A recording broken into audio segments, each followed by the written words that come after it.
You want to know more about network marketing? Let's have a look at the history and how this profession developed in the last 160 years.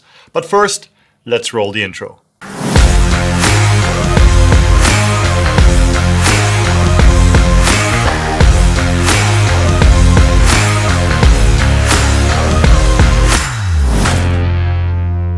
Hey, thank you so much for stopping by on this channel. And if you're new here, my name is Fabian. I'm a former gym owner, transitioned into a motivational speaker, book author, and multiple seven-figure earner in the network marketing industry.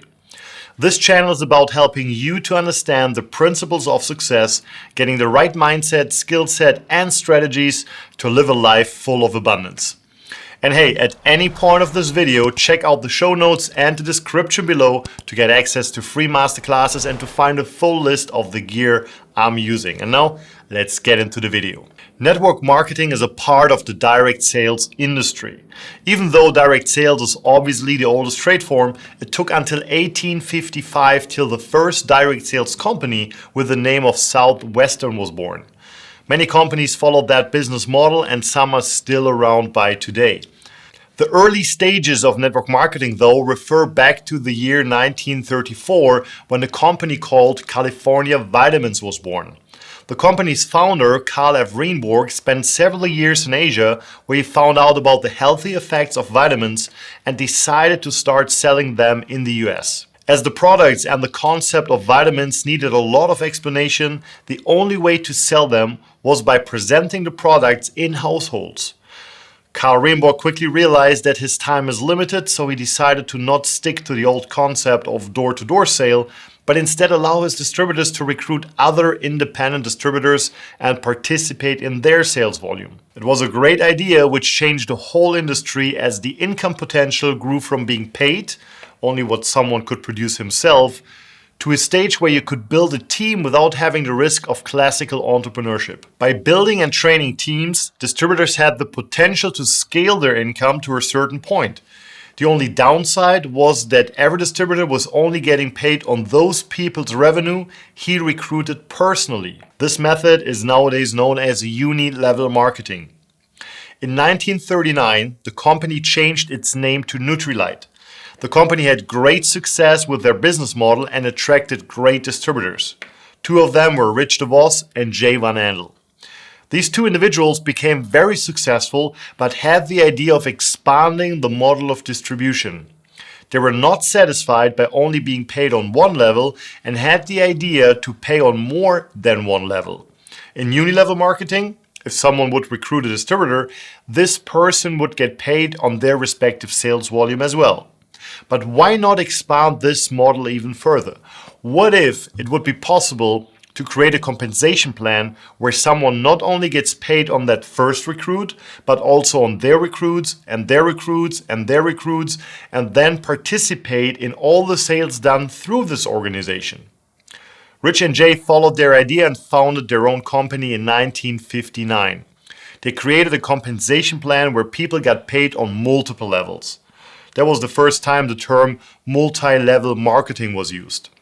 They called their new company the American Way, or nowadays known as Amway. This was literally the first ever multi-level marketing company in the world. In the early 70s, that business model became so successful that the first scams appeared. Amway was selling products to consumers and distributors were paid on the sales volume generated by their customers. Scammers, though, had the idea to copy the model, but instead of selling a physical product, they were just moving money around. Ponzi schemes, pyramid schemes, money games, you name it. They were all born in the 70s. Unfortunately, they're still around today and often get confused with network marketing or MLM. Many people fell for these quick rich schemes and complained to the FTC. That's the Federal Trade Commission of the US for those folks who don't live in the US. In those times, there was no regulation. MLM was still kind of new to many, but the sales revenue was shocking. Amway made more than $700 million in sales in just 1 year. And I'm talking about the 70s here. The declared goal of the FTC was to shut down all these illegal companies, but they just did not know themselves what was legal or not, as there were no regulations or laws. So they took on the biggest player at the time. They knew if they can shut down Amway, they have a precedent case and can shut down all companies at once. In 1975, the famous case FTC versus Amway started. The FTC strategy was to convince the judge to start with an injunction and forbid Amway to recruit any new distributors as long the process lasts. That was a pretty smart strategy, as the FTC was pretty sure that those schemes, as they tagged them, would implode, as they would only make money as long as new people got recruited into the system. But guess what? It didn't work out. The case lasted 4 years, in which the injunction stayed intact. Amway did not grow, but also did not shrink. That was enough proof for the judge to realize that the business model done the right way is perfectly legal and an effective method of distribution, as the customer base was so large that the products got ordered monthly, even without recruiting. But the judge also worked out a framework, still known as the Amway ruling. The industry got regulated, and nowadays it is very clear what is legal and what's not. 1978 was the year when MLM, and later known as network marketing, was officially legalized. In only 3 years, more than 2 million people started a part or full-time business in the industry.